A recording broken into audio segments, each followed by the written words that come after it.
El estreno en Netflix de la serie El cuerpo en llamas, unido al del documental Las cintas de Rosa Peral, ha vuelto a poner en el foco el caso del crimen de la Guardia Urbana, que como recordaréis aquí en Conce de Cristi tratamos hace relativamente poco ese tema. Rosa Peral fue condenada a 25 años por acabar con su pareja y Albert, su amante, fue condenado a 20. Ella fue condenada a 5 años más por ese asesinato con alevosía debido a un agravante por parentesco. Pues bien, tanto el documental como la serie dejan varios interrogantes y hoy vamos a hablar de uno de ellos. Tanto en las cintas de Rosa Peral como en El cuerpo en llamas se hace alusión a la muerte de un mantero el 9 de agosto de 2014. Aquel día, en aquella operación que se saldó con un fallecido, estuvieron presentes tanto Rosa como Albert, los dos condenados por la muerte de Pedro. En ella, además, según el periódico.com, participó otro agente, pero lamentablemente falleció un año después de aquello debido a un accidente de moto. ¿Pero qué pasó exactamente aquel día y por qué planean las sospechas sobre lo ocurrido? Vamos a profundizar en esta historia. Ese 9 de agosto de 2014, José Antonio González, apodado El Boniato, estaba en Montjuïc. Era mantero y durante un dispositivo de la Guardia Urbana trató de huir, sin embargo, nunca lo consiguió. Este hombre era natural de Teruel y tenía por aquel entonces 50 años. Según el atestado policial que se redactó aquel mismo día, Rosa y el tercer agente en cuestión persiguieron a este mantero porque estaba vendiendo CDs y DVDs de manera ilegal. Ambos iban vestidos de paisano. Al alcanzarlo en una explanada, José Antonio, que se sintió acorralado, sacó una navaja. Con ella le hizo 2 heridas en la pierna a Rosa, una de 3 centímetros y otra de 5. Además, le dio un golpe en la cabeza. Al ver que vio la agresión, trató de defender a su compañera y se abalanzó sobre el mantero. Este hombre intentó entonces apuñalarle a él, pero logró esquivarle. Con Rosa, Albert y el otro agente pendientes de él, este hombre, según reza el atestado policial, dio un grito y pegó un salto hacia unos matorrales. Lamentablemente, estas hierbas daban a un cortante perpendicular de 20 metros de altura.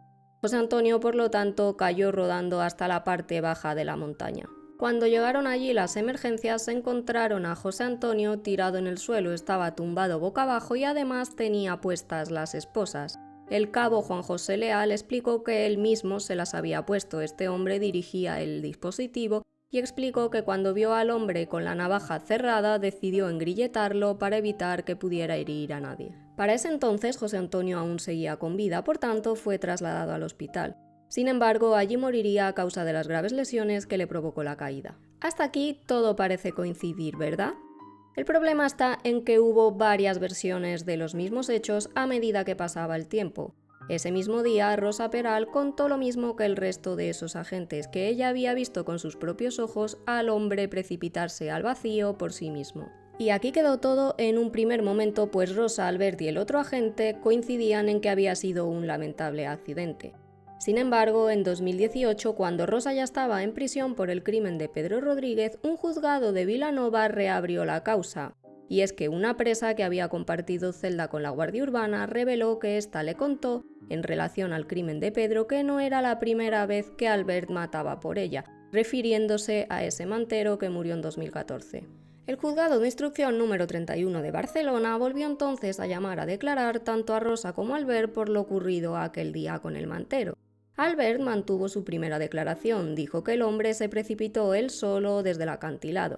Sin embargo, Rosa la cambió. La Guardia Urbana dice ahora, en este momento, que tras recibir las 2 puñaladas, ella se quedó en el suelo y fue Albert el que persiguió corriendo a este hombre. Asegura que no vio absolutamente nada y que cuando ya bajó al pie de la montaña, se encontró al hombre tendido en el suelo. Rosa le preguntó a Albert qué había pasado y este le dijo que le había matado, pese a que en ese momento él no lo sabía, pero José Antonio aún seguía con vida. Según la declaración de Rosa, Albert le dijo que no iba a consentir que nadie la tocara ni que se acercara a ella. Rosa, eso sí, dijo que no sabía si se trataba de una broma, si lo hacía por vacilar o porque efectivamente así había pasado. Explicó que no se dio cuenta de nada y que no vio nada porque el hombre le dio un fuerte golpe en la cabeza y se quedó inconsciente. Pese a este cambio en la versión de Rosa, el caso se cerró en junio de 2018. La causa de la muerte del mantero es oficialmente un accidente. Y es que, pese a que se investigó, no se encontraron pruebas que contradijeran la versión policial. ¿Qué pasó exactamente aquel día y por qué dio la Guardia Urbana dos versiones tan diferentes? Ese es uno de los interrogantes que nos dejan el cuerpo en llamas y las cintas de Rosa Peral.